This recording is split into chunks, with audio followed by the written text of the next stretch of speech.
Hello, everyone. Thank you for joining us today. Sorry to keep you waiting here. We want to make sure we got everybody on board that wants to view the town hall today. Hopefully you were able to watch the recorded town hall if you weren't able to see it live last week. That is on the apfa.org website, and it's there for you to view. Today's town hall is going to be different than last week's town hall. We're going to be just answering questions that we received last week, as well as questions that we have been submitted yesterday and today, and then also some of the questions that we're getting at our call center and from our contract action team members who are out in the field with you.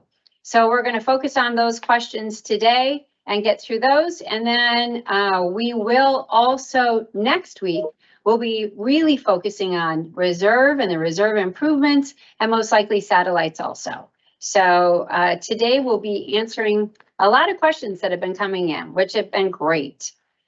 So first up, we're going to go to Joe Burns, our lead negotiating attorney.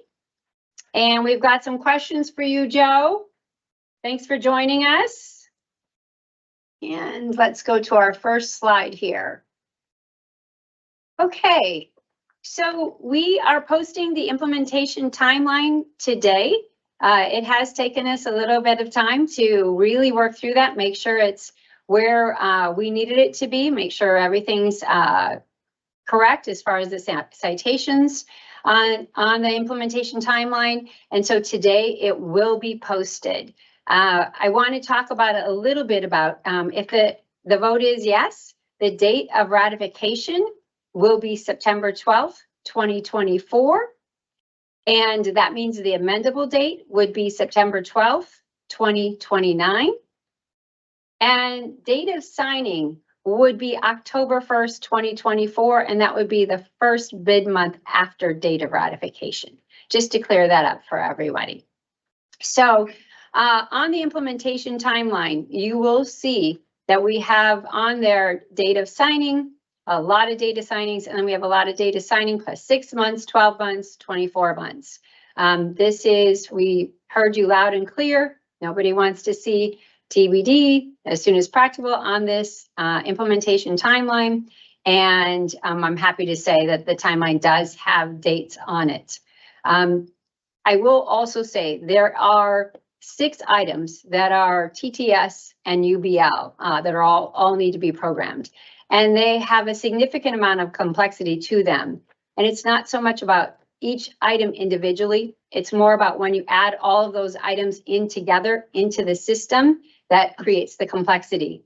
And so those items, our Contract Implementation Committee, the KIC, will be working in the first 90 days to develop and make sure that we have a timeline set for our flight attendants that they can see when these items will be in. They'll prioritize those 6 items and what items should go in first, and that will be part of that process. So we'll get that out on the website today. It has been signed. We also will put on the website today the letter of agreement for the one-time ratification bonus or retro pay. All right, Joe. So we are getting quite a few questions about the delay in the boarding pay, and they want to know the value of that and how we captured the value of it. Can you talk about that a little bit? Sure, I can, Julie. So when we negotiate an agreement, we attach value to every element that we are able to achieve in the agreement, whether it's pay, boarding pay, sit rig, that has a cost to the company. And we identify that. We know what it will be in the first year, and we know what it'll be in each subsequent year. Here, I think there were 2 things that were important. One is, as Julie indicated, we needed to have firm and realistic dates in the contract that would identify when these provisions would go into effect. And if you just, and I said it on a previous town hall, but for example, when you're dealing with boarding pay and you're looking at, hundreds of thousands of transactions each month, that's not going to be done manually at a carrier of this size. Maybe like at a tiny carrier that you might be able to get management to manually do that, but here that's not going to happen. So it has to be programmed. And as we know, programming takes time. So I think we settled on 6 months as being a realistic period. Similarly with SITREG, they're going to have to, even though the pilots have it, they're going to have to program that for the flight attendants in order to implement it. Does no one get any good to pick unrealistic targets? So you always want to get targets that are actually achievable in here, especially when you're dealing with items that impact your pay. On the question of value, the other thing is it was important to us to capture the full value of any delay. And that didn't necessarily happen in all the previous negotiations on either side. I didn't think the company lost out on how long it took to implement some of the JCBA stuff. But certainly for us in this contract where we're talking about gains, we want to make sure we got the value. So what we did is we attached a value to it, and that was a subject of bargaining about how that value would be applied. And you know, I think we were pretty pleased overall that we were able to not only get value to that, but apply it to important things that are going to keep on paying far, far beyond the 6 months. So when we look at things like the SITREG and look at the vacation improvements, one of the reasons we had a big fight with the company is because they said, hey, why, you know, you're getting like a 6 month delay, but this is like the clock that keeps on ticking. You're going to keep on getting future value for this, you know, far beyond the 6 months and even the term of the contract. But we were able to prevail on that point, and I can rest assured we got full value in the costing model and in the contract for the delay. That's equal to what it would have costed for the company for those 6 months. And as I've indicated, it's even a bit higher because we're getting ongoing money that's going to keep on paying and paying. Thanks, Joe. I think the other question regarding this that we've seen is around what if the company does not get this programmed in 6 months? And there's a huge concern first for a penalty, but I'll talk to this one issue. At the end of 6 months, if it's not programmed, they have to pay it at the beginning of 7 months. I think the concern we're seeing from our flight attendants is they're concerned that possibly, you know, it's not going to be programmed 6 months and then maybe 8 months and then 9 months, and that they're not going to get that value out of it. And they want a penalty on the company if they don't get it. Our flight attendants will definitely start seeing the pay for this at the beginning of the 7th month. There is no question about that. So I know penalty pay has been discussed numerous times when it comes to implementation. And I know we've talked about it. We talk about it a lot of times at the base visits a little bit more about, you know, if we add in a penalty, we also don't want to get an inferior product. Do you want to expand on this a little bit more, Joe? No, I mean, we picked a realistic target. They have 6 months to get it done. They checked with the IT people, and it's going to have to be done. So, I mean, I think we were crystal clear on that when we agree on these sort of timelines.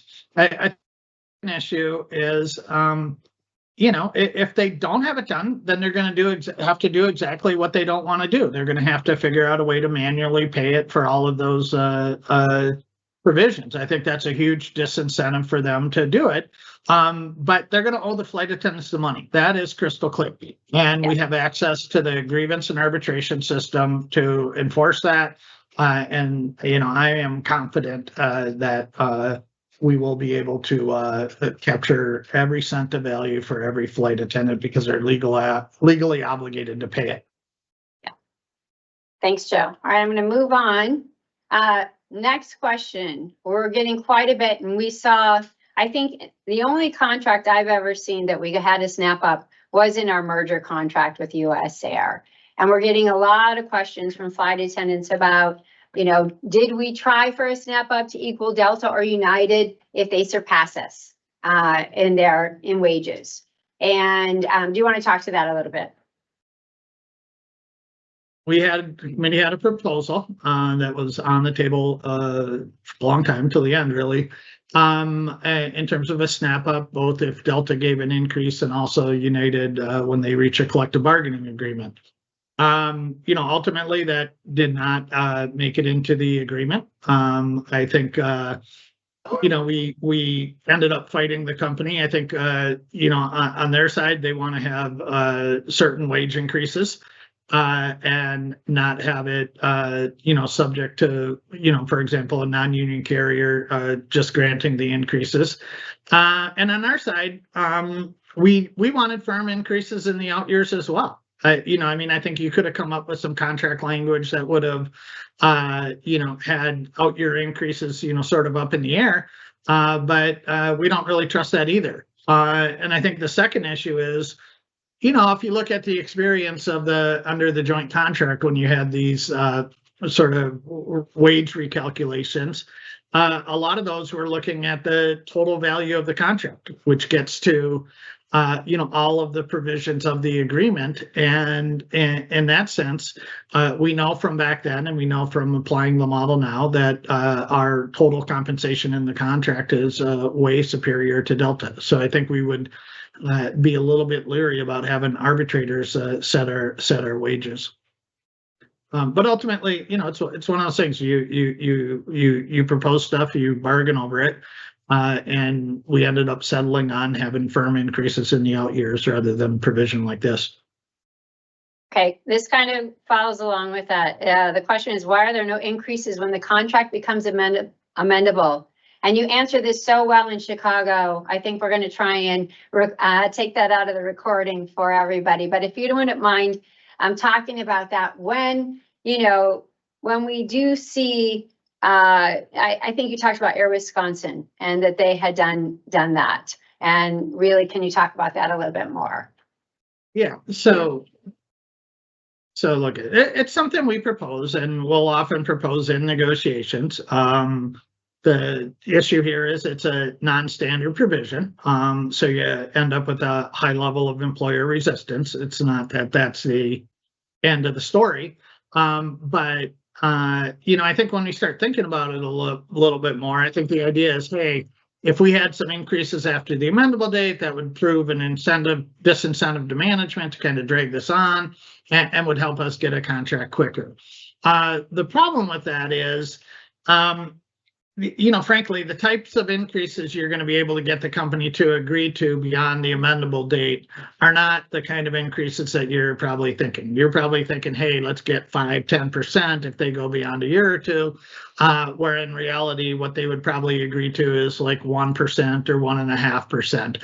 Certainly, I haven't seen a ton of these provisions. I remember I was doing the Air Wisconsin flight attendants, and their pilots had a provision that had like 1% in the out years.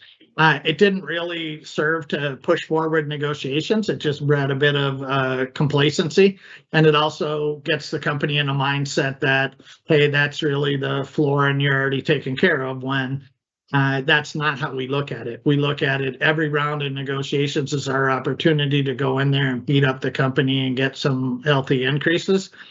So at the end of the day, it's another one that we did not end up including in the agreement. Just one final word here is, which kind of goes to the next question. When we look back at the course of these negotiations, I think there was a period at the beginning where I don't think we had the approach, and there was a change of administration and so forth.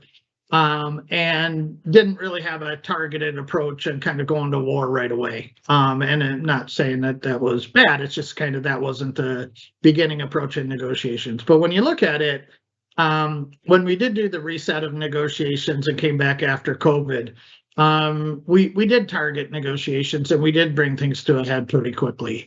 And I think that's the formula that we teach it in negotiations training. We talk about it. That we have to control it, and we can't become complacent and let negotiations go on. So that's why, pretty early on in bargaining, we put together the CAT team. We talked about a strike vote. We started getting a lot more aggressive because we understood that management would try and drag this out. So I think going into next round of bargaining, I think it's important for everybody to have that mindset and start at the beginning, and be prepared to, kind of go in there, not get bogged down and, take a strike vote, earlier rather than later, and go to war earlier rather than later. And that's ultimately how we're going to move things forward under the Railway Labor Act. Final point there is, one thing we've done, and at AFA and working with APFA and other unions, is put the right to strike back on the table. And a lot of these prolonged negotiations happened during a period where effectively airline management didn't believe that we had the right to strike or that we were going to move things forward to a strike. We got a lot of members of Congress signing on to letters, both the House and the Senate.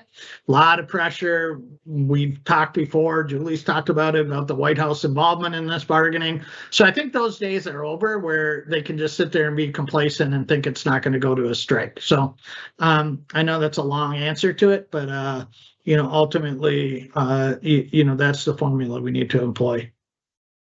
Thanks, Joe. I would say this is the first Section 6 negotiations for many of our members, right? This is the first time they've been through this type of negotiations, and it's understandable. I mean, I would say that we definitely, with our questions, we're seeing quite a few members asking and very, very concerned that the next contract will drag out for 5 years. I know some of those members weren't here on the property. During COVID, it was not a time to be negotiating.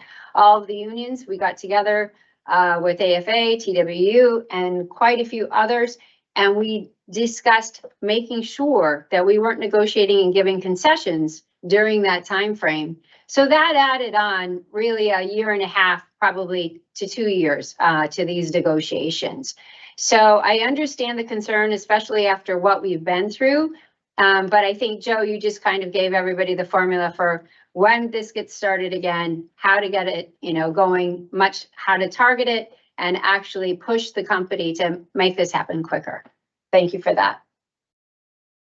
All right, so Joe, let's talk about this again. I know, thanks, that's me. Let's talk about the outcome of the TA vote. And I know we talked about it on the last town hall. I think what I'm hearing from flight attendants is they want to know the timeline. How long would it take to get another TA? And what are those steps if we vote no? Would you mind going through that again? Yeah, I think the slide didn't move. Oh, so sorry. It's my phone. There we go. Thanks, yeah, Joe. so let me talk a little bit, and we talked about this on the previous town hall, but there's nothing that's set in stone, but I've been bargaining for like 30 years or more, and have a fair degree of experience in this in the airline industry in particular. And you just got to kind of walk through the steps about if the TA does not ratify, then what do we do? And at the outset, it's your contract, your vote. The members are the ones who are going to live under this. So however you vote is your choice. Unions are democratic institutions, and if the TA is voted in, then it will get implemented. If it's not voted in, then I'm sure everyone will fight to their best of the ability to address the concerns. So that's just kind of a caveat at the beginning. So if you kind of walk through the steps, let's say the TA gets voted down. Well, what's the first thing you have to do is the committee and leadership is going to have to figure out, why did the TA not ratify? You may have voted against it because of one very particular issue, but that's not necessarily an issue that everyone has shared. And since the votes are in private, we got to kind of figure out what happened. So typically what you would do is the negotiating committee would have to get together and put together a survey. Then they would have to put out the survey to the membership, encourage everyone to participate, whether you voted for or against it, just kind of get a sentiment about what was good and what wasn't, and then have that open for a period of time.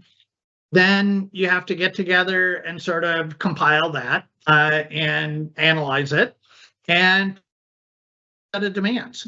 And normally, I think both from our perspective and from the perspective of the mediation board, you're going to want to go in there fairly targeted, because you wouldn't want to go back in and try and renegotiate every section of the agreement, because then you're going to do what you don't want, which is be there for another 3 years. Then So then, once you get that together, you got to put together your proposals. Then you got to contact the federal mediators because we're under federal mediation still. And they have to look at their schedules, which I know when we talked about it when we first filed for mediation, I think it took us, because we weren't in their schedule, it took us like 3 months or so. I think we filed in April and got them, in at the end of, it was like end of June or July, but it all depends on their schedule. They got to talk to the company. They have to decide what they want to do. They set together dates. So I don't think it's unrealistic for that to be about 6 months to get back to the table. It maybe if you hurry everything up and the mediation board is free, you could speed that up a bit, but it's going to be X number of months before you get back to the table. Okay, so then you get back to the table. Okay, so then what happens? Then you got to deal with the company, and it's not. If anyone has the sort of idea that you vote no and the company's sitting there with a pile of money just ready to give it once you go back to the table, I don't think that's correct.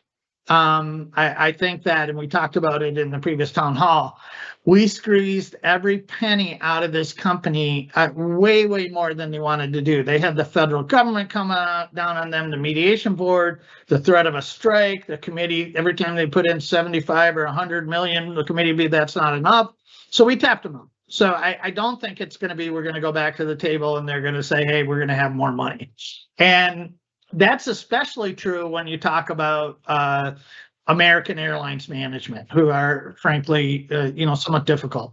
And they traditionally have taken the position, like when you look at US Airways TA1 and 2, taking the position that they're not going to put extra money into the agreement. And then the negotiations becomes basically shuffling the money around in the provisions to try and find out a mixture that's, more palatable to the flight attendants. And that doesn't necessarily improve things. It just moves it around. So I think people could talk to you about some of the history there about, had some rigs that got lost and so forth in that process back then. I guess if you were going to say, okay, I don't want to do that framework and we're going to let's go to war again and see what we can do, then you got to say, okay, well, what does that look like? Then you got to kind of rejigger everything and kind of restart stuff to try and get enough pressure. And it took us quite a while to get the pressure going. So I don't think you're going to get to the point of another, pressure for a release or a strike for, quite a period. And of course, none of this takes into account, you always have to have your eye on the state of the industry, what's going on with the composition of the National Mediation Board based on the elections and all of that. So I think there's a lot of variables out there, so we can't say with certainty about what would happen. But I do think any result that was, substantially different in terms of overall economics is one, not agreed or not guaranteed, and two, it would take a considerable amount of time to move the people at the management team at this company to put in any appreciable amount more of money. Anyway, another long answer, but that's it. That's all right. Thanks, Joe. All right, we're going to move on to boarding pay versus wages. And we're seeing a little bit of this, not a lot. But we do have flight attendants who want to know why we're not getting the full hourly rate for boarding pay and why we're not getting paid from report to departure after we report for the trip. So do you want to talk about the economics of this a little bit? Yeah. So, first and foremost, one of the core demands in this round of bargaining, here at APFA, but I think throughout the industry for flight attendants was to get paid, for hours worked. And the boarding pay is a significant inroad into that. It's a major step forward in sort of righting a historic wrong, especially when you look at boarding being one of the most difficult parts of the flight. So we put this out there as a demand and we won it. So, and I think Julie's talked about this before, but, this is the first time that I remember where we really had out in the general public and the flying passengers this concept of people understanding that we didn't get paid for boarding, or the flight attendants were not paid during that period. So I think I think the flight attendant unions in general did a good job about projecting that issue.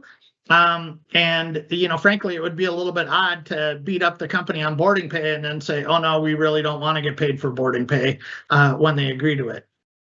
But second, that's not really how bargaining works. You know, for example, we fight them on that our 401k direct contribution is only 5.5%, and it needs to be up to 9%. And I think we successfully got it up to be, you know, especially with the mix that we have it in, among the best in the industry. You don't get to say, like, oh, we beat you up to get the 401k to get an additional 3.5%. You can't automatically say, oh, we don't really want that, we're going to put it in wages. That's not how it works. So here, I don't think we didn't really have discussions with the management, but I don't. We've never gotten the indication from management that they would just take the boarding pay and convert it into wages. It's never been a discussion, nor, you know, I think from their perspective, they addressed the problem that was identified. And, you know, then if they put that into wages, still have the problem that you're not paid for boarding at all. So it doesn't make the problem go away for them. You know, similarly, I think I'll just won't spend a lot of time on this. You know, why aren't we getting paid from report to departure? It's all negotiations. It's all a fight. And typically you don't win you know, you win the inroads and win all that can be won in each round of bargaining. And, you know, if you had done that, it wouldn't have left much for wage increases, because it would have been counted against your wage increases. And then I think the wages would have been paid too low. I think that's the case at some other carriers. I mean, I'm not involved in their bargaining, but if you look at Southwest, it would have been pretty expensive to do. That's the answer there. I mean, I think our conception is you contract, the next contract, when you negotiate, you can try and get 100% pay. You could get half pay for departure. You can get full pay for departure, but you got a building block that you can build on. And, you know, finally, work rules matter. And this is probably one of the most significant work rules that have been won for flight attendants in a long time, like a whole introduction of a new, you know, sort of area of improvements. I agree 100%. Thanks, Joe. Okay, that's going to kind of lead me into this. And this is, I'm going to ask you to answer this because you have a lot of experience negotiating many contracts. Hang on one second. Sorry, there is no slide for this. And this is, we're getting lots of questions from various different, like, why didn't we get more pay for first class? So lead pay on the 321 with 20 passengers. Why didn't we get more speaker pay or more purser pay? Why didn't we get more vacation and sick? And so I kind of look at those as, obviously our flight attendants know those were all items that we had, you know, had been bargaining for. We had tried to get for our flight attendants, but when it comes down to the final, you know, rounds here, there are certain items that we end up having to prioritize as to where the money goes to. So do you want to speak to that a little bit more? Yeah, look, first and foremost, I will say it is not for lack of trying from your committee, who fought to increase all of these sort of economic items and really push the company on them. But the way the bargaining works is, you know, especially when you get to the end of bargaining, is that everything gets a value attached to it. So you want to, you know, increase the daily rate of vacation, you know, from 4 to 5. That's going to be X $100 million that's costed against the agreement. And some of these provisions require them to go hire extra flight attendants because you're covering, you know, you're reducing the number of hours folks fly in a year. And that, frankly, that piece of it is a lot of money. And at the end of the day, you're looking at both, you know, kind of where you're ending up on specific provisions, but you're also fighting the company over full value. What's the total value of the agreement? I can tell you, without going into specifics The initial proposal that had all of these items in there was billions and billions of dollars, and not in the ones and twos of billions, but in the lot of money. And, you know, we pushed it, but along the way, when you're trying to get released to strike, and you're trying to move the bargaining forward, you got the mediation board, the government, and you're trying to do it. Part of the process is they want to know that you're moving closer and closer on the overall value before they even consider releasing the strike. So I think for all of that, at the end of the day, decisions are made and priorities are picked. And in this round of bargaining, probably the you know, some of the core items were getting the wages up there and the boarding pay, which goes into the core compensation. And part of the theory there is if you get paid more in your wages, guess what? You're going to get paid more for your vacation. You're going to get paid more in your 401k. It kind of flows throughout the whole agreement. So that was a big priority. But when you do that, and when you get, you know, the 36%, you know, overall increases in sort of economics that we got when implemented in the first year, then you know, then we're fighting to get what we can get. And we got, you know, we ended up getting some significant improvements like the sit reg and the improvements in vacation and all the stuff the committee got. So sometimes the answer is, you know, you say, you know, the slogan is you fight to win all that can be won. And, you know, and that's really the judge of it. And I think here the committee won that all could be won in this round of bargaining. Thanks, Joe. I will say for the committee, definitely really, really hard decisions and very tough to do that. Of course, you know, there are things that I mentioned that would have affected all flight attendants, and we had to get to the point of where we knew we were not going to be able to move this forward if we kept those on. And I will say, I think you said it well, Joe, but those decisions for this committee, I can think about them like they were just yesterday, were really, really tough.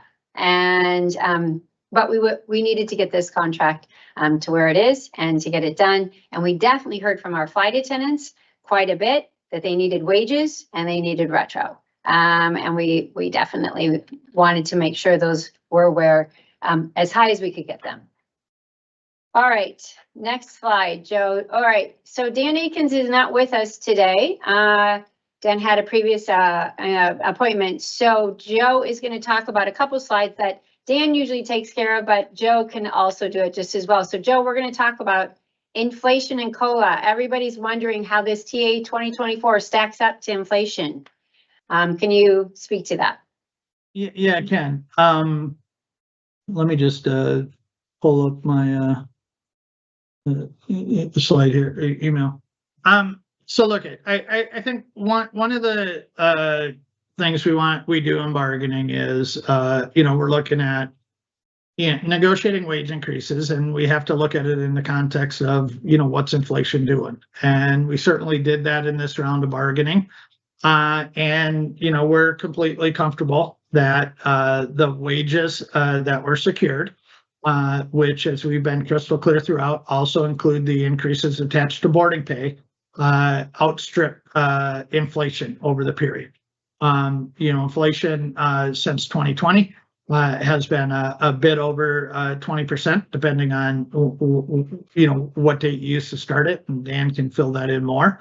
But our contract wage increases combined with boarding pay have been 28%. So that's, you know, outstripping vacation. But then once we started adding in retro pay, deferred compensation, 3.5%, and other economic improvements, you know, that's where we get up to, once fully implemented, the full 36%, you know, which far outstrips inflation. The other thing we look at is, what do the out years look like? You know, I think there was a long period where out year increases were, you know, 1s, 1.5s, you know, more in that area. And it was important for us to get out year increases that were going to outpace projected inflation. I think with the Federal Reserve intent on driving the country into a recession in order to benefit the billionaire class, which is what we're seeing, and you can see it in the news, the stock market, what's going on, and so forth. Inflation's projected to be a couple percent. We negotiated increases at above that in every year of the out years. So I think overall, we are comfortable on the matter that we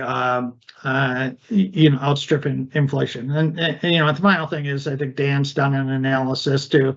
Especially for folks who aren't at the top of the range, we got to look at, you're also going to be getting the contractually built-in step increases along with your increases. So I think we had some slides. If you're like a second-year flight attendant, you'd be getting I hesitate to give the number, whether it's 108% or whatever over the 5 years, but we certainly have that information, I think, available online. You're correct, Joe. It's 108%, and I think we're going to walk them through a little bit later on how that works for them, especially our flight attendants who are now going to get 2 increases every year. Many of them aren't used to that. They haven't seen that in a long time, and some of them have never seen that. So we're going to walk them through that a little bit later. Okay, Joe, I've got one more slide for you, and that is industry leading. How is this an industry leading contract? And if you want to talk about kind of how that works as far as what you look at. So in this round of bargaining, we didn't quite do it like the JCBA, and I think that works to our benefit. Back when we negotiated the joint contract, folks who were around then will remember, what was it, total value in the aggregate and all those terms that were floated around. And what was done there is we tossed it up every work rule, OGI, rescheduling rules, everything, and kind of compared them from contract to contract into the non-union delta.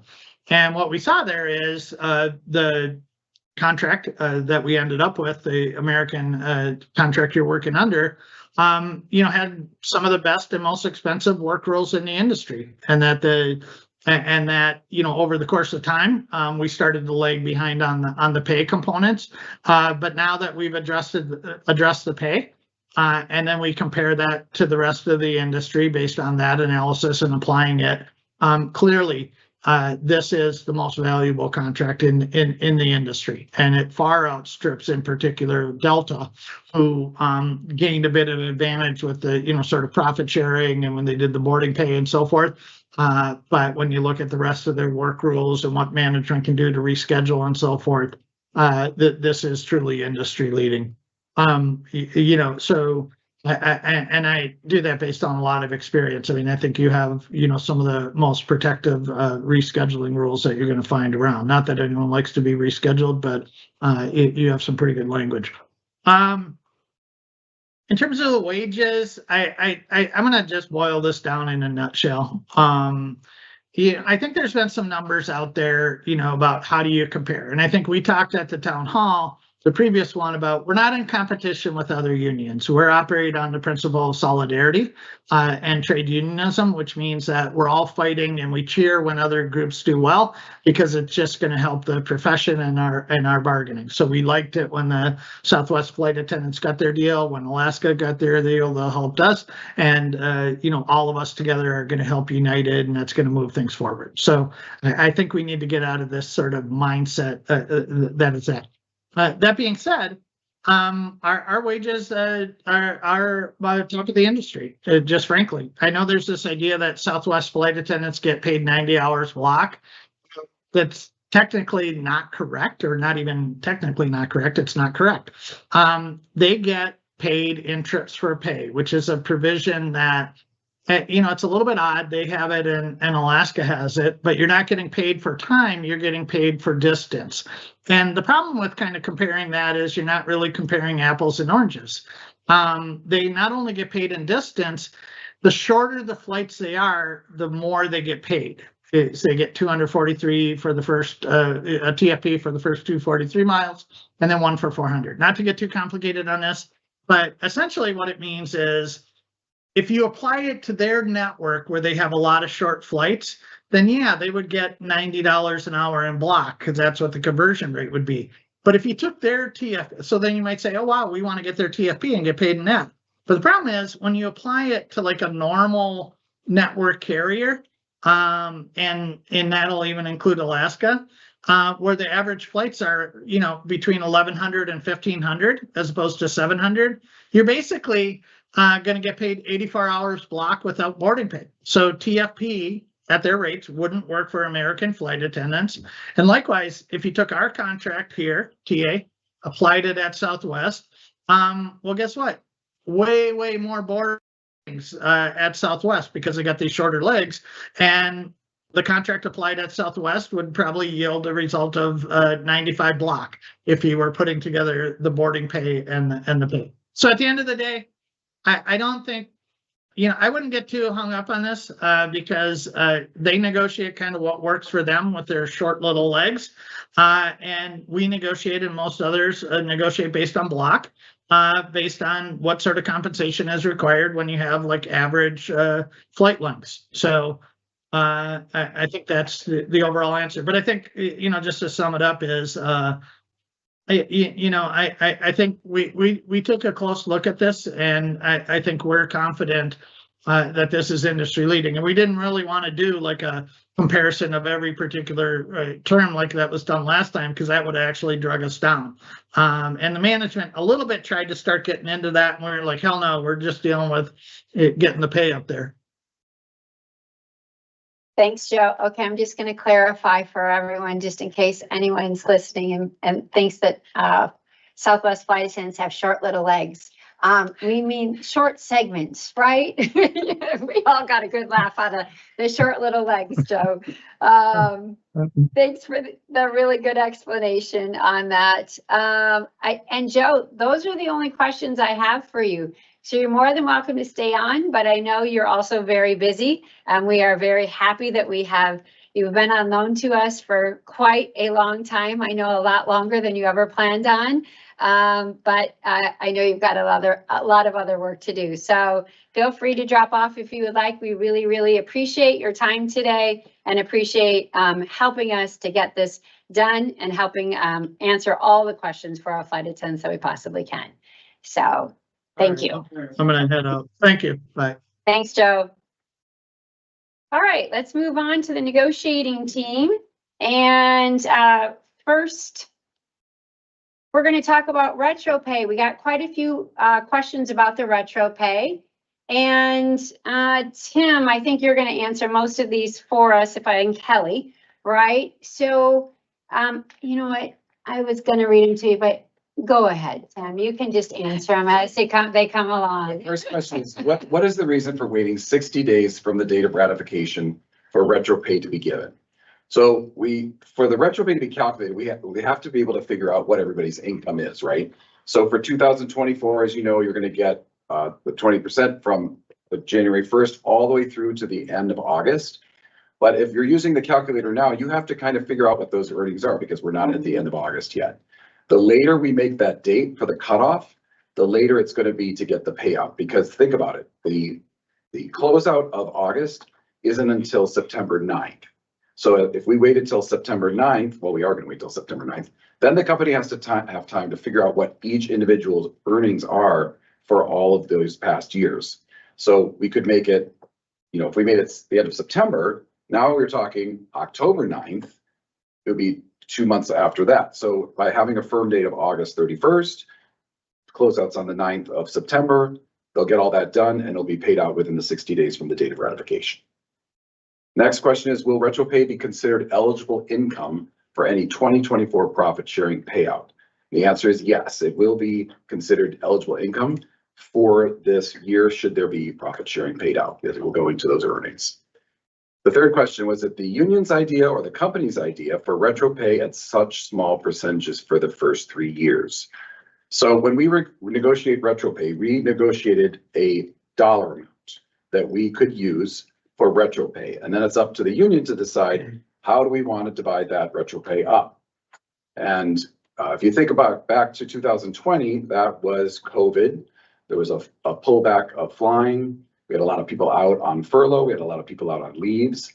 So we chose the smaller percentages back then, the 3% for that first year, 4% for 2021, 4% for 2022, and then 10.8% for 2023, and then the 20% for the last year of 2024, which gives the biggest earnings for this last year when really this should have been. Before you move on that, so I think maybe part of why they're asking this also is they think that those should be 6%, right? But what they have to understand is that there's $514 million, right? And so in order to divide that up, if we would have made the earlier years higher, it would have come out of the later years, right? It wouldn't be 10.8 and 20%. It would be a lower value for those years. So we wanted to make sure, especially for our new hires who are on the property, who have really been struggling also, that they get a retro check. I'm going to take over the 401k if you don't mind. So can you put all of your retro into your 401k? If you guys remember when we got our profit sharing in March of this year, you had the option of putting that in your 401k, and you can do that through change contribution on the Fidelity website. So you will have that option to do that with this as well. And you can actually go on there and change those contributions now. It will be for the special election portion. And the company will be coming out with the timelines on when you will need to do that by, in the event that this gets ratified. Yeah. And the next question is the retro pay eligible for the company contribution and company match of 401k? It is not eligible for that. So anything that you put into your 401k will be you and you solely. And the last question is, will there be a special election before taxes for the retro check? Kind of hit that one above. So keep an eye open when this gets ratified that the company will be sending that out. Okay, thanks, Kelly. Okay, next slide. When will the new rates for 401k go into effect? They go into effect January of 2025 this year.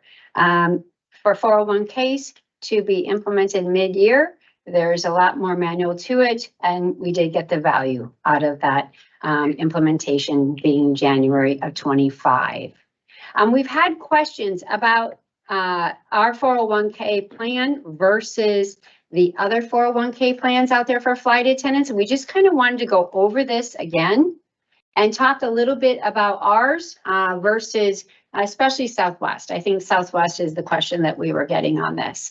And if you look at ours, we will now have a 5% company contribution to our 401k and then a 4% match, okay? If you look at Southwest, their 9.5% is completely a match. So if the flight attendant doesn't put anything in, they will not get any match from the company. If they put 5% in, then they would get 5% from the company. So just want to make sure that was clear to everyone. And then you can see, obviously, with United and Delta, United has the same company contribution as we do, just a little bit less on the match. And then also Delta, less of a company contribution and more of a match at the 6%. But just wanted to make sure everybody understood how that works. Okay, next up, we're going to talk about profit sharing. And Tim, I think you're going to talk about this. We've had a couple questions regarding the profit sharing, and can you explain how it's distributed? Sure. How is the 10% distributed? So if I'm understanding correctly, we as a work group get 10%, then that's divided up, or will each flight attendant receive 10%? So that's not exactly correct. So when the profit sharing language basically says American is going to take 10% of any pre-tax earnings up to 2.5 billion. So they're going to take 10% of those pre-tax earnings and they're going to put it into a pool for all of these eligible flight attendants and other work groups. So 10% goes into this pool. And then if there's any earnings over 2.5 billion, then that's 20% of that figure. That would also go into this pool for all of the employees, right? Then they look at each work group, pilots, flight attendants, mechanics, anybody else that's covered under this same formula. They take all of their earnings together and their percentage of that 10% or the 10% plus the 20%, their percentage of a work group determines what their payout percentage is. So like for us last year, I think we got 1.18% was our individual percentage, that when you multiply the 1.18% by your earnings for the year, that was your payout. For the pilots, so they had our current language, which is the 5%. But remember, they had a TA, so they got the new formula, the 10%. So they had kind of a blend between the old language and the new language. Their payout for last year was 1.93%. So yes, we did up the profit sharing language to match what the pilots have in the other work groups. It also is Delta's formula as well. But that 10% that goes into the pool, that is shared by all of the work groups on the property that are under this plan. Does that explain it? Great. Thank you. And I think you actually already answered the second question also, right? All right, let's move on to our holidays. Brian, you want to talk about how we compare to the other airlines? Yes, absolutely. So the question was, why did we get more holidays in CA? We absolutely tried, and as many of you have read through our proposals on the website, that was something that we really worked hard towards. However, as you can see from the chart, we are at the top of the industry with 9 paid holidays, only matched currently by Alaska, which is huge, as you can see on the number of days and what those days are per the chart. Currently on the property, only the pilots match us at 9 holidays, and those were gained in their current TA. So we are sitting at the top of the industry right now. Thanks, Brian. Okay, let's move on to compensation. And Tim, I think you're going to talk a little bit about this. If this contract is ratified on October 1st, would be September 12th, when will we see the new higher hourly rates in our paychecks? So if this is ratified, the wages go into effect on date of signing, which is October 1st. Your end of October paycheck, October 30th or 31st, whichever it is, that is when you'll see this new pay rate on the check. Because remember, let's say a new hire starts October 1st, their first paycheck that they're going to receive from this company is at the end of October. And that's for that 37.5 hours. That's that advance that you see. So they're advancing you 37.5 hours for the month because the month hasn't finished, right? The closeout's on the 9th of the following month, as I explained earlier. So the new wages go into effect October 1st. You'll start seeing those in your check at the end of October for that month. And then the 15th of November is when you'll see the true up, which includes boarding pay and everything else from the previous month. Okay, do you want to address the second question? Second, when will the pay rate DOS +1 take effect? January 1st, 2025, or 1 year from the calendar of the actual date of ratification? A lot in that one. So when you see the DOS across the top of the wage scale, DOS, as we said earlier, date of signing is October 1st, 2024. So each following year on October 1st is what DOS +1 is October 1st, 2025. DOS +2 is October 1st, 2026, and so on. Okay. Do the annual contract raises increase a year from signing or with the turn of each calendar year? We just answered that. It's the year from signing. How do the wage steps work? So this is really important to know, especially for anyone who's been hired in the last several years, or actually anybody who's not maxed out in pay. Up until this TA, you've been receiving 1 increase a year, which is actually through those pay steps, right? If you've just gone straight down the chart. But starting with this TA, you're now going to have 2 increases a year because you're going to have your anniversary date, which is what you've been enjoying these last several years. But you're also going to have the annual contractual raise. So if you look at the chart that's on the screen, let's take a 6th year flight attendant. The 6th year flight attendant is currently at a $45.48 per hour wage. On the date of signing, which is October 1st, you're going to slide over 1 column to the right. That 6th year flight attendant is now going to go to $53.67 per hour. Now, let's use that same flight attendant. They were hired in November. So on their anniversary date in November, they're going to go down 1 space to $59.21. So you see they started at 45. On October 1st, they went over to $53.67. That's date of signing. And then on their anniversary date, they're going to move down because they were hired in November to $59.21. On October 1st of 2025, they're going to be at $60.84. They're going to go 1 column to the right. So basically they're going down and over, down and over, down and over. Because you're moving with the chart at the first of either your anniversary date when you were hired or date of signing, whichever comes first. So depending on when you were hired, you can either go down and over or across and down. But you can look at 6-year, 45 to 53, down to 59 to 60. So basically that 6-year flight attendant in 1 year is going to go from 45.48 today to $60.84. Thanks, Tim. You're welcome. Okay, on the last side, I believe, and I think it's just because we're used to saying it, but for boarding pay, I think you said you'll see the boarding pay. Your first check with boarding pay would be November 15th. It won't be November 15th because of the 6-month Oh, delay. excuse me. So Yeah, thank you. We just want to clarify that for everyone. it's a raw subject, but yes, you won't see Yeah. it. But that's what will be paid at the end of that following once it. There we go. Thanks, Tim. All right, Josh, let's go to apfa.org and let's show everybody on there where all the calculators are. Let's do it. We're still working on a couple. Here. Okay, so if you haven't gone to apfa.org yet, please go to the website and you'll see TA 2024. And if you hover over that, you'll see all of the different, I don't know what you call those, Josh. Menu items. Menu items, thank you. And let's click on TA 2024 and let's go to the calculators, okay?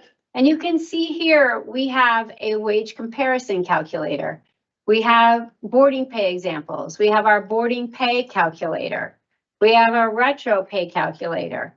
We also have a trip comparison calculator where that also you can add in not just your wages, you can add in the per diem.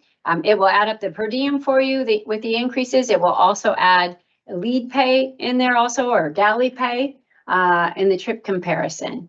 The 401k calculator we are working on, it looks like it's ready to go out today or tomorrow. So please watch for that. That right now will be just for 2025. And then we'll be adding in 26, 27, 28 later this week or next week. So anything else we want to point out here while we're on the website? Do you want to click on any of them? No, I think we're okay. I think we just want to make sure everybody's aware of the calculators. Oh, yes, definitely. Let's go to the town halls. Okay, so at the beginning of this town hall, I talked about our last town hall and how we weren't going to repeat all that same information again. And so you can go to town halls, and Josh, if you go right to the top and you just hover over where they can see where they can view the recording.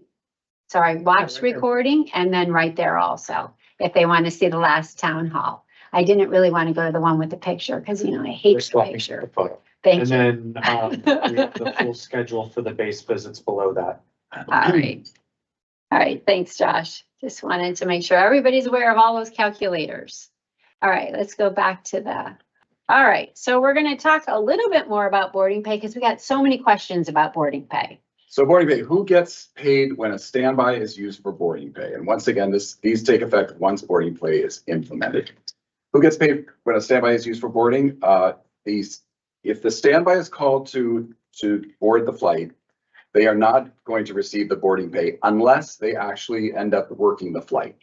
So it'll be basically the people on the NS are the ones who are going to get boarding pay for that flight. Do deadheading flight attendants get boarding pay? They are not going to get boarding pay because they did not actually board the flight.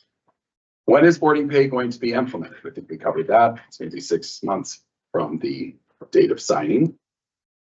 What are scheduled boarding times? So we've heard a lot about this. Scheduled boarding times basically mean the same as published boarding times, which mean the same as the onboard requirements. Those are the contractual boarding times. But remember, contractually, they are allowed to flex those boarding times per the language in this TA by 5 minutes, depending, they have to give 60 days notice, all of that. But when you see scheduled boarding times, it's the same as published boarding times. It's the same as onboard requirements. If boarding takes longer than scheduled, am I paid extra? No, you will not. The boarding time is set on that scheduled boarding time. So if boarding time takes longer, it doesn't result in more money. But conversely, if it's shorter, if it takes you only 20 minutes to board, you're still getting the 30 minutes or 35, whichever is the length of the boarding, the actual scheduled boarding time. what paycheck is boarding pay paid on? That'll be paid on the end of the month check following the month when it is actually performed, once implemented. It's automatic. And it's automatic, yes. There we go. All right. More questions about boarding pay, Tim? Oh, is this more? Is this all? More? Yeah. I saw that there was wording that notification of boarding times can increase by 5 minutes. Is this something that we could potentially see coming? It is language that's there, but it involves a lot of changes as far as programming, because if you think about it, they're going to have to inform the agents. It's going to require programming, the things that are printed on the boarding cards, all the monitors. So it's not something we see them using very often, but it's something that they wanted the possibility to do, but they would have to give 6 to 8 days notice to the union. They can't just do it 1 month or do it 1 week, do it 1 day and then change. They have to give a 60-day advance notice. It also has to be published, so it would be in the bid sheets, so there's no confusion for our flight attendants. So when we talked about this, we had great concern over this change, just mostly because we wanted to make sure everybody knew what the boarding times were. Because we really didn't want to see flight attendants showing up, and having a boarding time of 30 minutes and thinking it was 35 minutes or, with that 5-minute change.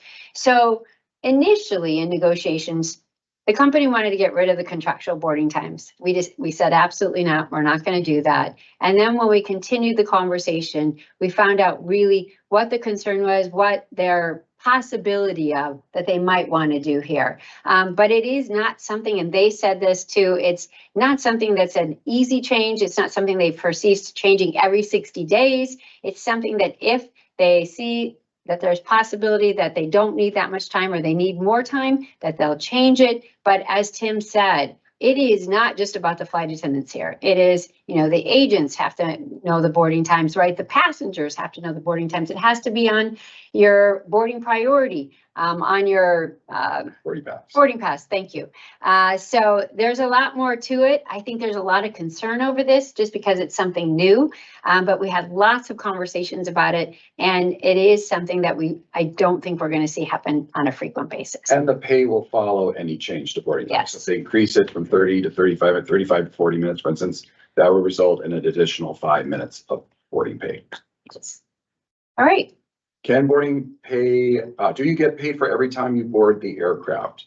Yes, any boardings you would get paid for. So if you board the flight and aircraft has mechanical, ends up going out of service, they have to change aircraft, you have to reboard the same passengers on a different plane.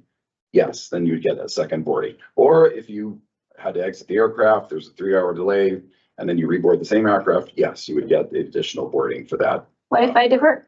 You divert, if they get off the plane and you have to reboard, absolutely, you get another boarding. Can boarding times change by base? No, that's not something that is in the language. They would be a change for the entire, if it's domestic 35-minute boarding, they wanted to flex that up to 40, then it would change for all domestic boardings.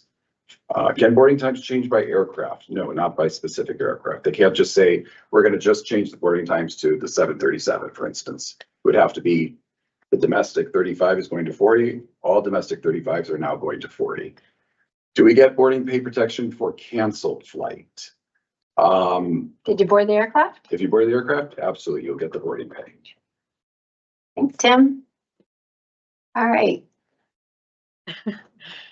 So this is my slide, but you guys pretty much covered it all. The only thing that I will say is that the narrow body aircraft, the seating did change. It is today 165 seats. Now it's 160 or less, or 161. And then domestic wide body is separated out. But none of the times changed for those. All right. Thanks, Wendy.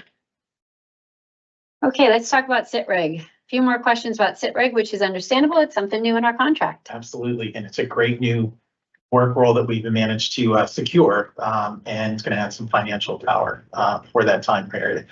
So how is actual sit time calculated? Okay, sit time is only for the ground time between the segments that you're working. So the actual sit time will be calculated starting 2 hours and 30 minutes after block in, and continue to the block out of your next segment.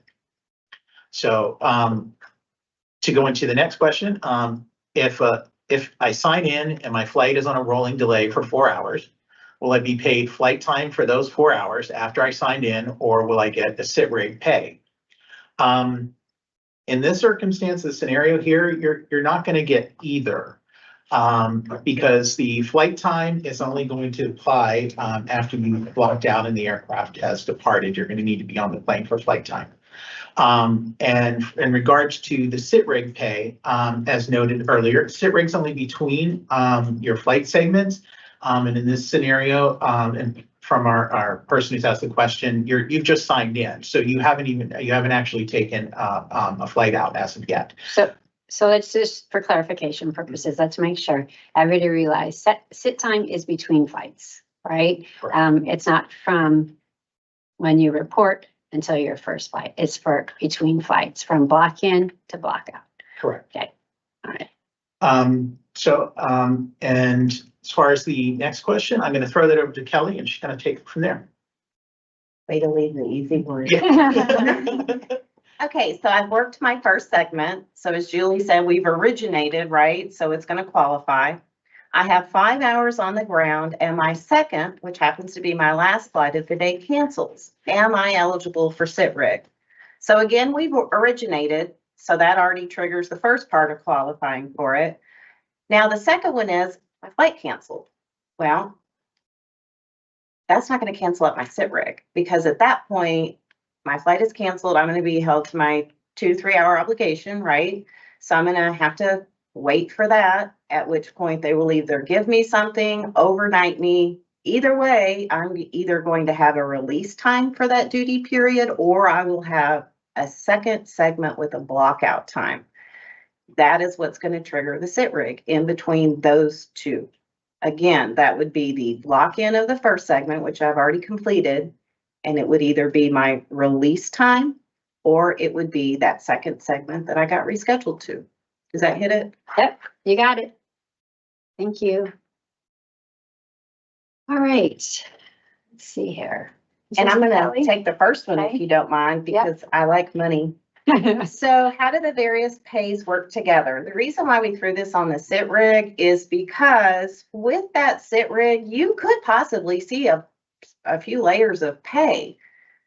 So how we were speaking of that question just a moment ago, where let's say it was the 4 hours, right?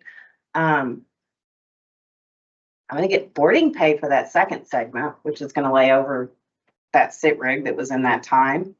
And let's say I end up getting holding pay for that one, because some of our flights are a little bit more challenging, and maybe the boarding time goes outside of the scheduled, and it would need to be qualifying for the holding pay, which is more than 30 minutes off the scheduled.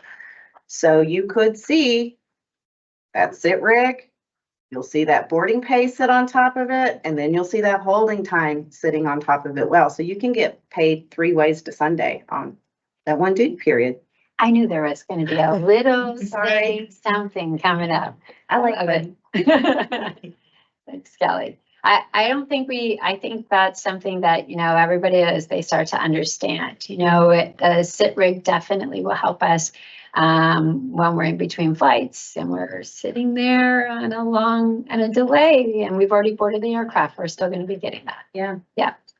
All right, Brian, you taking the next question? I am. Will we need to put in for boarding pay or sit rig pay similar to how we request holding pay now, or will it be automatically calculated? The easy answer is it will be automatically calculated. So you won't have to be filing paperwork for every single boarding or sit rig run. You have it. It's automatic. Thanks, Brian. All right, let's move on to that hotel penalty pay. Oh my gosh, with this last weekend, I will say, I'm sure all flight attendants that were out there having to wait for hotels, because we know that there were a lot. There was a lot going on last weekend with a lot of weather and delays, and I wish we could implement this today, or last weekend, I should say. Tim, you want to talk about this a little bit more? Yes, hotel penalty pay. When does it apply? So hotel penalty pay is basically for delays in the assignment of a hotel following a reschedule, modification, or other schedule change. It is not meant to apply, well, it does not apply for delays in getting hotel rooms, for instance. You get to your layover hotel and you have to wait on getting a room. That's not what this is. This is for delays in assigning a hotel to you following a reschedule. For instance, you're on a trip and you're mid-sequence, you have a cancellation. Now you're stuck in Chicago, you don't have a hotel room and you're waiting on a hotel assignment. That's when this language would start to kick in. So they have from either 1 hour of the later of lock-in of the actual flight or from the time your schedule is modified. Now, remember, if you are mid-sequence and you get to Chicago and the rest of your flights your schedule is disrupted, you still have an obligation. They have a window of time where they can repair your sequence, right? So that window of time has to pass first. At the end of that window, if you don't have a hotel assigned by that time, that's when that hour starts. So an hour from the end of that obligation, if they haven't assigned you a hotel room, that is when you're going to get 150% of the pay for that duty period immediately preceding, right? Now, if it ends up going another 2 hours, and so now it's 3 hours past the later of either lock-in of actual flight or 3 hours past the end of that scheduling obligation that you had, then you're going to get 150% of the entire sequence. So hopefully that's clear. It is. I want to make sure everybody understands. So when you said when it does not apply, that's if I have a sequence and I have a scheduled hotel and I get there and I'm waiting 2 hours for my hotel room. That's when it doesn't apply, right? If you're on a sequence, there's no disruption to your sequence and you have an assignment, but for some reason, when you get there, the room isn't ready for you. That's when it's not going to apply. All right. Okay. Will it be automatic? Will it be automatic? Will we have to file a directive deck? No, we're told it will be automatic. So that's good. Do I have to keep track of the 3 hours myself? You shouldn't have to, but as always, it's always a good idea to keep your own notes. Highly recommend that with this company. Thanks, Tim. All right. Oh, let's talk about the cartels. All right. All right, so the first question is, how's this going to help the current cartel issue? So in our current language, we don't have any really guardrails on how you exercise your seniority. It's just you have it and you can exercise it. And we don't have any current language to address the abuse and misuse of it. Coming soon to a contract near you, we actually did grab language on that. And what that is going to do is the union and the company, they're going to come up with an objective metric to actually say, this is abuse and misuse of seniority. Once that metric has been agreed upon, it's mutual agreement, then at that point, they're going to start figuring out where those places lie, where those issues are, and address it that way. We've also got language in here to provide what that restriction would look like when that objective metric is made. And what that looks like is it may be a restriction from the systems. You would still have the ability to bid in PBS, and you would have to fly your PBS award. No TTS, no UBL, no ETB. I think you covered that really well. I think that we've had lots of conversations about this. We definitely put something out a couple of years ago regarding the abuse of the systems. And I think this really answers the issue. The problem that we had is we had nothing in the contract that addressed it, that we could do anything about. So at this point, I know we've received I received emails from flight attendants that are happy to see this. It's time. I know we have a lot of bases where this is a huge issue, and we've now got something in the contract that we can use, that the company can use. All right. Which will handle the seniority violations. Question 2. Yes. All right. Let's move on to deadheading. Okay, so first question is, do I still have the ability to exceed my on-duty limitations to deadhead? So we actually maintained that language. It is going to, we kind of reformatted 16H, which is where this lies in there. So this language is still in there. So you can still exceed if you'd like, and then you can wait down to your actual We also have, in the subparts of how to deadhead, whether it be back to your crew base, your co-term, anything like that, all of the pay for exceeding anything is already baked into that. So if you exercise out of a deadhead, you're still going to get the full pay to the footprint of the original. Second question is, did my travel priority change from today under this TA for when my last flight or flights are deadhead? We have a slide that we have showed on many of our town halls and informational where current practice, what you know today, is still maintained under the TA. We did enhance that with the self-booking option, and that has a little bit of a past priority change depending on which one that you are exercising, and it is on that chart. However, even though it is changed slightly, if you exercise the self-book, you will be able to utilize the self-book once you have signed in for that sequence, which can be a day or a few prior to when you need that self-book. And hopefully there will be seats on that flight for you to grab, because currently you have to wait till day of and there's little to nothing available. And if there are no seats, then you at least get onto the list. Yep. Earlier when you check in now, whereas we couldn't do that. We can't do that currently. Well, and in all honesty, I'm not a computer, but a commuter. Kind of. Kind of. When I look at the variations of the past class between the self-book and what we know today, after I check in, if I see I'm not getting a seat on self-book, I'm going to stick with the better past class and write it for the day up, because it's probably not going to get better. So, Okay. okay, so we've had some questions about how the self-booking works, in that what happens after I've self-booked. Now I'm at the end of my sequence and I am going to use my self-book. How do I notify crew scheduling? It is not a mother may I situation. It is just a notification for line holders, and you would need to do that after that last working flight has landed. Okay. So not permission.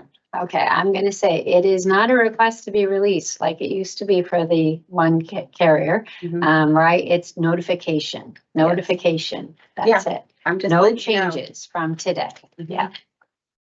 And then there was a sub question on that of, I'm worried now that they would just say no in anticipation of maybe. Yeah, no.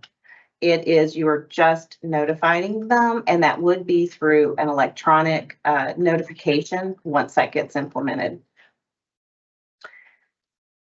And then going on to the next question, when changing your last leg deadhead on a line month, do you need any approval from crew scheduling before self-booking on an earlier deadhead? Again, no, you can actually self-book yourself. And there's no interaction with crew scheduling on that. We like that. And then the last question, stand-up deadhead is only for your originally scheduled deadhead. This is correct. And just to hit again on a stand-up deadhead, they can only do that to you after you've reported and after you have completed your last working leg. Okay, that's a mouthful. Perfect. All right, let's move on to ECS, our electronic communication system. Lots of questions about this, especially this last weekend. Right. It is impossible to reach anyone during an IROP. Can this be addressed in our contract? Well, yes, actually, it can be, and it has been. We'll go into the details of that a little more, and it's going to be limited use in an IROP. And one of the things with ECS, it's two-way communication, but it's a system where flight attendants will be able to initiate, receive, and respond to electronic notification from the company. And the good thing is that they'll be stored for 90 days, so you won't be having to screenshot every conversation that you're having with the company. The second question is, can crew schedule replace phone contact with ECS as they please for any reason? No, they cannot. There's specific language that we've agreed to in the TA that says ECS is only used when agreed to in the new TA and will not replace positive contact or phone contact when required. So there's rumors out there that we gave away positive contact. That is not true. And we've agreed to specific places where ECS is okay, and the union and the company will have to meet to expand that. And we see it expanding at some point once we see that the system is reliable and how it's used. And we haven't seen that system yet. The good thing is they're developing ECS for the pilots. So I would think we would get a similar system, but at least they're going to be the guinea pigs for the system before we get it. So that's all good. So I will say this, I think that for probably almost as long as I've been working here in it with you, we have consistently heard from our flight attendants that waiting on hold for crew schedule has been like one of the biggest complaints from our flight attendants. And hopefully some of this is going to help with that, because the simple things like calling in sick, you're not going to be using the phone any longer and taking up anybody's time. So I know you want to go through these. I'm just reminding everybody of all of the things that and these are pretty easy. I think these flight attendants will be very happy that they don't have to make the phone call to crew schedule, calling in sick, requesting release from RAP, the no-show deadhead that Kelly spoke of a little bit, last live leg swap, and voluntary extension. I think these are great places for ECS. And they can find all this in the red line portion of the contract. They'll see exactly what the wording states in each of these. And then these are the limited places where when there's a change to your schedule, we've agreed to ECS. So prior to report, that's when there's changes to your sequence more than 3 days or within 3 days. Today, most of the time, you'll get no notification that your trip has changed, or you'll see a banner in CCI, or you'll get a one notice to check your schedule. Now every flight attendant will get some, however you choose to get your ECS, you would know of a schedule change. After report, so this is when you've reported for your sequence, nothing has changed in your sequence, you're gonna fly your trip as normal. If they need to reschedule you to prevent a delay or a cancellation, you'll get an electronic notification. Excuse me. But if you don't respond to that and you're on a normal trip, why would you be looking at your phone or your tablet for a reschedule? They're going to call you. And if they don't, the procedure is the same. If they don't reach you by phone, the procedure is the same as today, where they have to get a hold of you, or you're going to report to the gate of what you think is your next trip, and the agents tell you that you have to report to our call crew tracking, or someone from flight service management is going to let you know there's no change to current. Did I explain that? Mm-hmm. Okay. Yeah. And if it's after report with a disruption, so now you've reported, you have a reschedule, one of your legs is canceled, and now you're waiting the 2 to 3 hours that you have today to see how your sequence has been repaired. That communication will be through electronic notification. And we've probably seen this in the IROPS, where you see something happen to your trip and your trip isn't repaired and you're trying to get a hold of crew tracking, can't get through, that notice now will be electronic notification. Similar to after origination, if nothing's been happening, your trip is operating as normal, but you need to be rescheduled to prevent delay or cancellation, you'll get the ECS notice. And if you do not respond, you will get a phone call from crew tracking, same procedure as today. And once you see a disruption in your schedule, cancellation and you're waiting to get rescheduled, that notice will now come through electronic notification. Okay, thanks, Susan. Okay, reserve and our high seniority bases. So we had a question from a 40-year flight attendant who serves reserve 2 times a year and wants to know what the TA structure, the changes to reserve, how this will help her to be off of reserve. We did add the sentence into the contract when the union states, she's asking here that we will discuss high seniority reserve solutions with management. We added that sentence in so that we can make sure, especially, I'm sure everyone's aware, we have 2 bases right now where this is a huge issue. And really, what we're hearing from flight attendants is the concern is, are you just going to go ahead and change the rotation at those bases? Are you going to make it into straight reserve? Can you do that with that sentence? Absolutely not. That is, any kind of change like that has to come with a membership vote. What we would be doing would be meeting with management to discuss how we get more flight attendants into the base, and especially vacancy transfers into that base, and what needs to be done in order for that to happen. That's primarily what the conversations would be about, because that is what solves the problem of a high reserve system or a high reserve seniority in a base. So I wanted to make sure we quelch the rumors out there that we are going to just go ahead and change something significant such as the rotation at a base. That absolutely cannot happen. But what we would be discussing with those meetings is how we get flight attendants in through vacancies so that we can bring the seniority of reserve down. All right, well, we're on the topic of reserve. And let's see, I'm not sure if this is Reese. Josh, do you want to go to Reese? Yep. Okay. And Reese, you want to talk about a couple of these items? Yeah, absolutely. So the question was, how will pay and credit work with 6 days or less of vacation when you're on reserve? So today, all vacation days have an associated pay and credit. These values are 4 hours pay and credit for blocks of 6, 7 or more vacation days, and 3.5 hours pay and credit for blocks less than 6 days.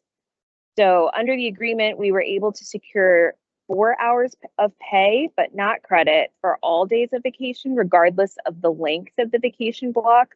So this means that on your reserve month, if you have 6 or less days, that additional 30 minutes of pay is going to be paid above guarantee. So you're still going to get 3.5 hours of credit towards your guarantee, but that 30 minutes to bring you up to 4 hours pay is going to be above your guarantee. While we're on the subject then, what are all the things that are paid above guarantee for reserves, both current and if the tentative agreement is ratified?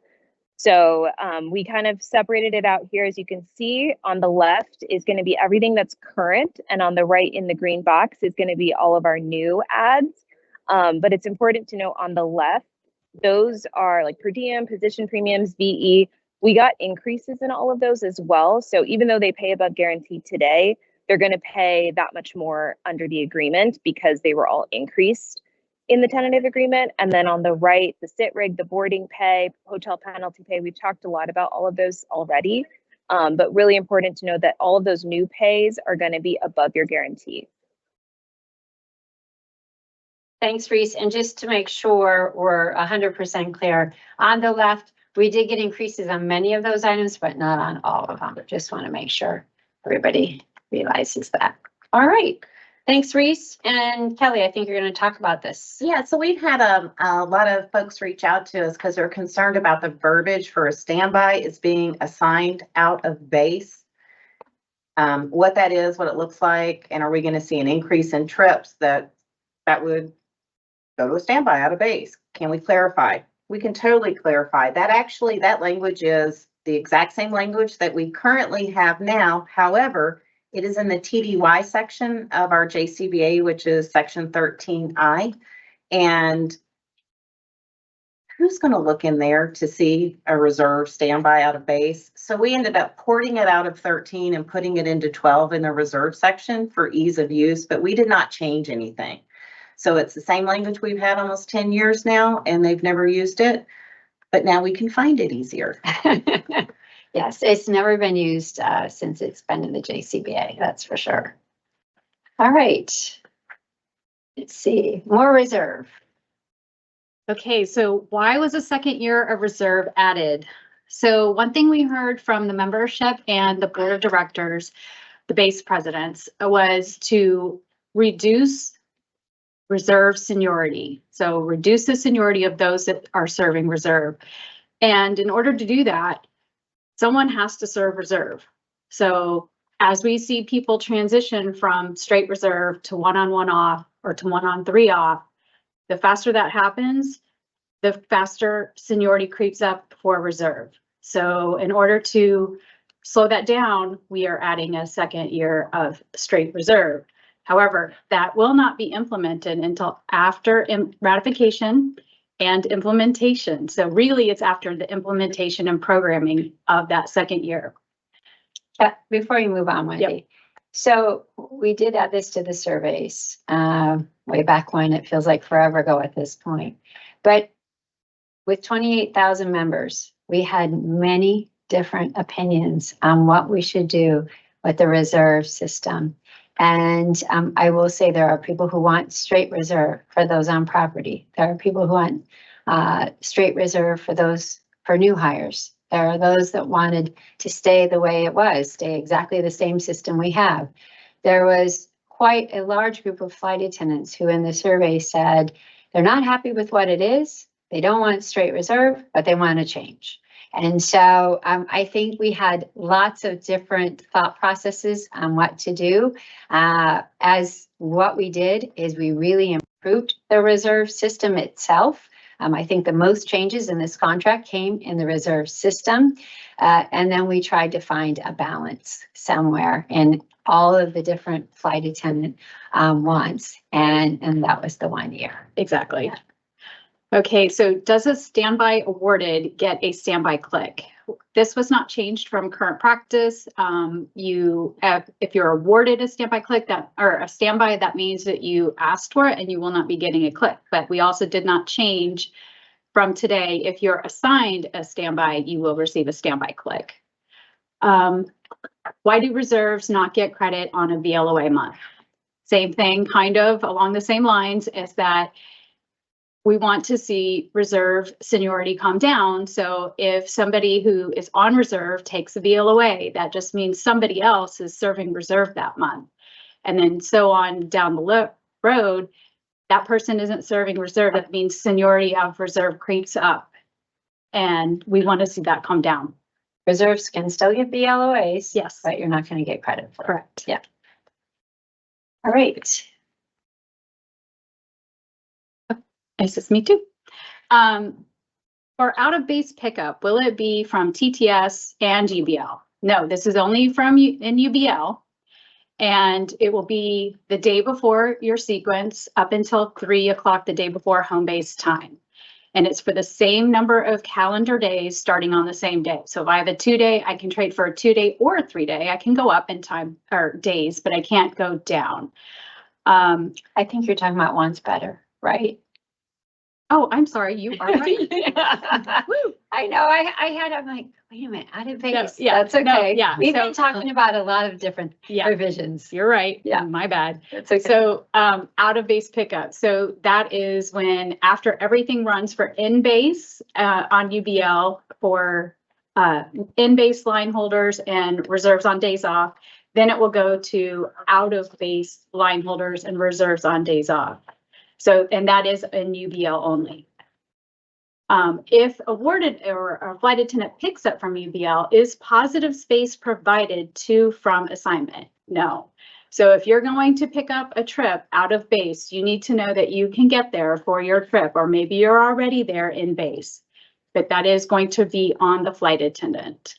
And can you trade or drop that trip that you picked up on out of base UBL? No, because that was another part of making sure that we didn't create another area for cartels. So Trip is yours. Hmm? If you pick it up, it's yours. It's yours. Yeah. Yep. All right. Thanks, Wendy. Yep. We could talk about, well, you already talked about UBL wants better. I'm excited about that one. All right. VE. Voluntary extension. So before I do talk about voluntary extension, I do need to clarify something that I said earlier. And thank you to whoever sent that question in, because you're absolutely correct. When we're talking about retro pay, I mentioned closeout of the previous month and all that. I misspoke, so my apologies. To be clear, retro pay is paid on earnings that were paid during those time periods. They were paid from January to the end of December for each of those years. And for earnings in 2024, it's earnings paid from January paid through August 31st. So my apologies, if whatever's in your paycheck that was paid through August, that is what retro is calculated on. So when it'll be basically your July true up if it's paid August 15th, and then that 37 hours will be that August 31st check. So if I confuse anybody, it's hours paid through August 31st. And that'll be all spelled out in the one-time ratification bonus letter, LOA, which will be on the website. It will be on the website today, and as well, and the retro calculator, I believe all of that is broken down there, right? As far as exactly It is fine. where the pay comes from, Yes. yeah. And so back to voluntary extension. So we have voluntary extension today in our contract. Basically, you're volunteering to extend your duty day beyond the maximum. However, today there's no limit, right? You can, once you VE, they could keep you on duty 18, 24 plus hours. What we agreed to was a cap on those hours, which is a 4-hour maximum. Basically, if you extend, if you do the VE, there's 2 tiers. If you extend and it goes up to 3 hours, you're going to get 200% of the value of the duty period, right? 200% of the pay for the duty period. If the extension goes past 2 hours into that, up to that excuse me, if it goes past the 3 hours up to the 4-hour maximum, so that extra hour, then you're going to get 300% of the pay for the duty period. Today, we have 2 different ways you're paid. Domestic VE pays one way, which is you get 1 for 2. You basically get the duty time. On international, you get the 200%.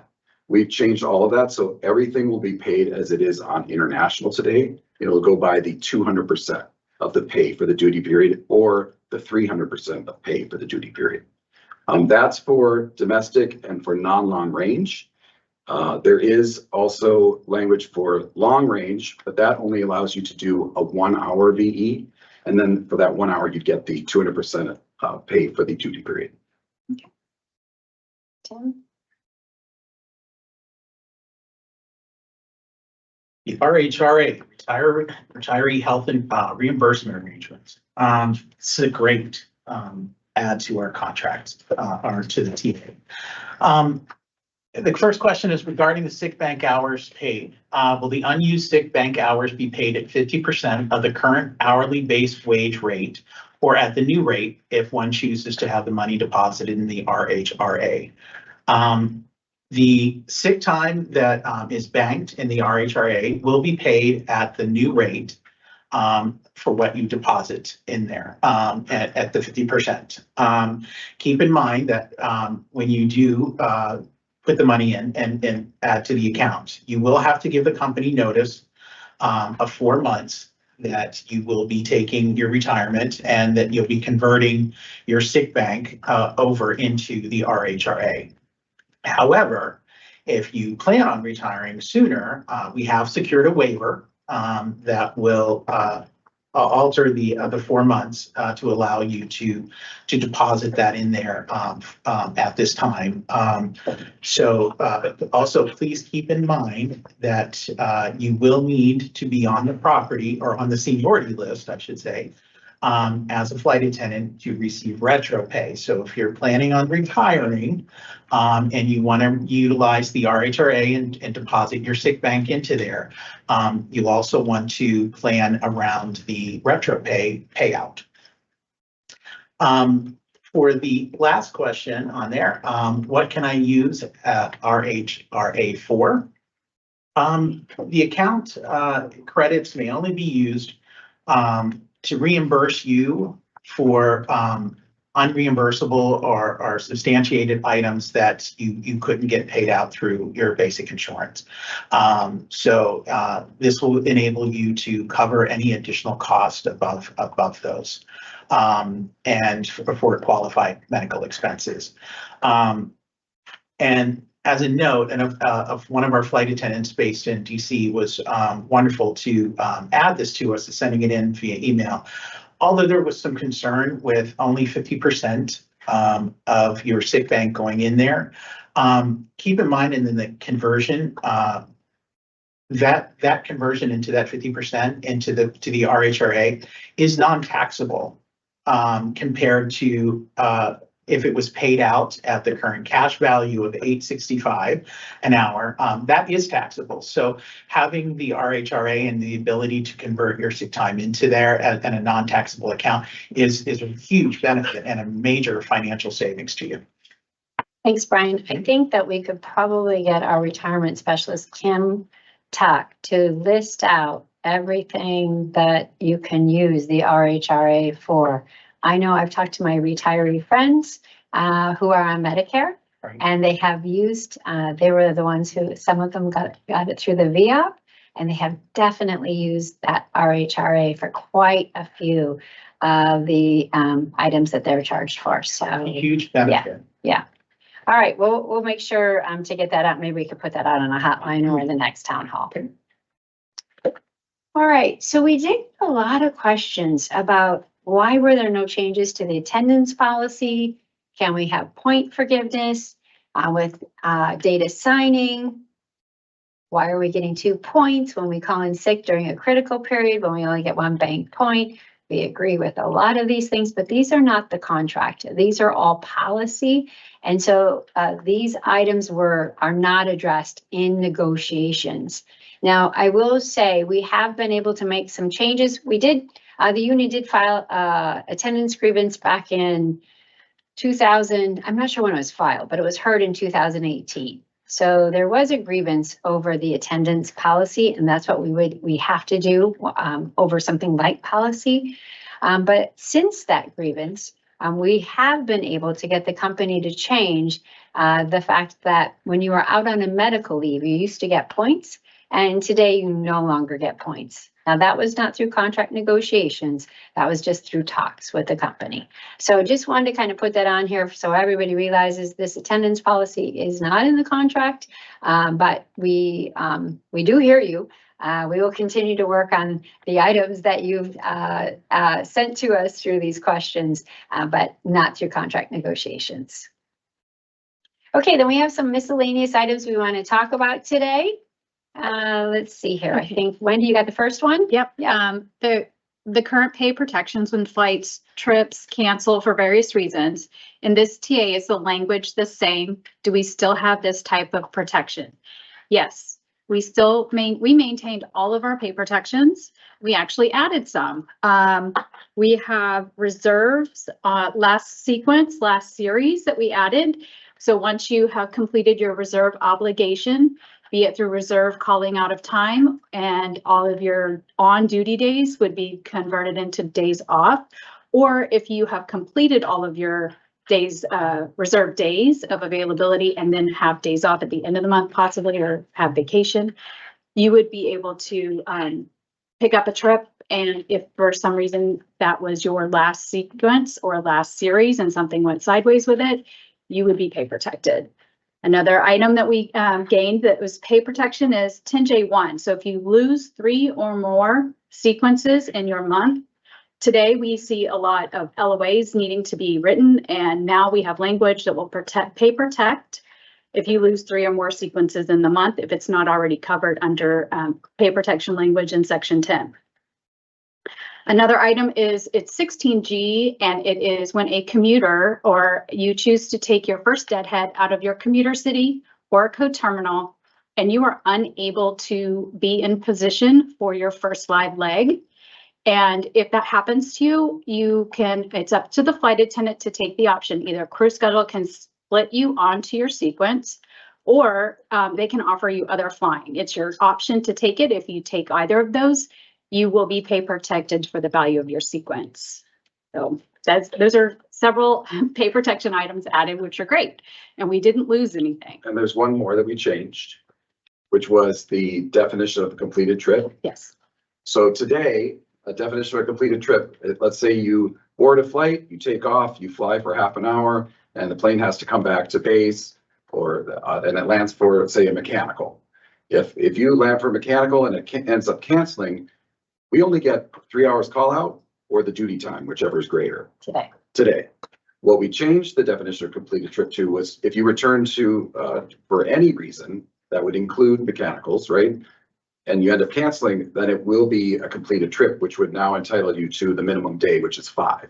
So that's a significant improvement, especially if you're at a base where you see these cancellations after taking off. So it's a good thing. Thanks, Tim. You're taking the next question. I'm taking the next question. Ah, are there any contractual changes to our healthcare insurance? Okay, so we did get a lot of questions on this, mainly because we did update the healthcare section with a lot of non-substantive changes, which were like names, values, things that had changed since the JCBA.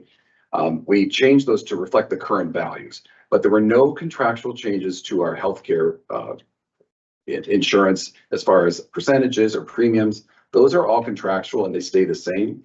And just so everybody's clear, contractually, we contribute 21% to our healthcare cost. That figure has not changed since, I think, 2017.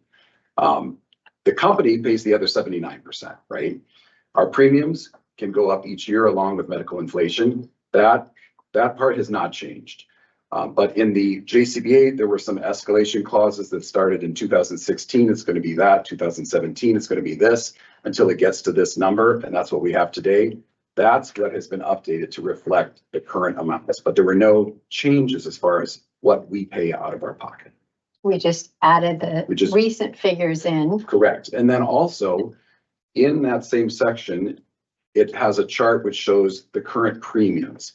That's just there as a snapshot to show you exactly what the premiums are at the time we did this TA. In the current JCBA, you'll see the premiums that were from 2014, for instance. There would be no need to put 2014 premiums in a contract that's signed today. So the values you see there for the premiums, that's just reflecting the current rates that are there today. That does not mean that's going to be there going forward forever. It's a snapshot of what the premiums are today. Thanks, Tim. Okay. Can you clarify how days will be paid and credited? I did not understand a statement in the TA that first stated all vacation days would be paid at 4 hours, but then said something about 3.5 hours a few sentences later. So today, if you have vacation less than 6 days, it's credited and paid at 3.5. In this TA, all vacation days are 4.5, no matter how many days you have. 4 hours. And no matter how many days you have, it will be credited if you have 6 days or less as today for 3.5. So if you have 6 days of vacation or less, you will be paid 4 hours and credited 3.5. And if you're on reserve, that extra half hour each day of vacation, that time will be paid to you as pay no credit. So that'll go above your guarantee. Thanks, Wendy. Yep. Okay, I can take the next question. Okay. Why is voting 30 days? That is per the APFA Constitution. It has to be a minimum of 30 days. And voting opens next Tuesday, August 13th, and it will be open until September 12th. And we'll have more information for you on that coming out very soon. It's going to be really easy. You're just going to go to apfa.org and vote on the website. Okay, so for the commuter policy, we've had a lot of questions of what is sufficient seats available? And just to catch everyone up, what we included in the commuter policy was that a full flight would be covered if it met certain parameters, which goes into sufficient seats. So let's just talk about it. Is it a full flight or not? So what is a full flight? If it has more than 90% is booked, it is a full flight. Conversely, a not full flight would be less than 90%.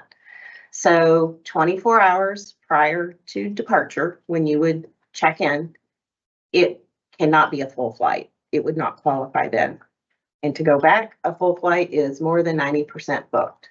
So if there's not 90% booked, screenshot that, go ahead and check yourself in.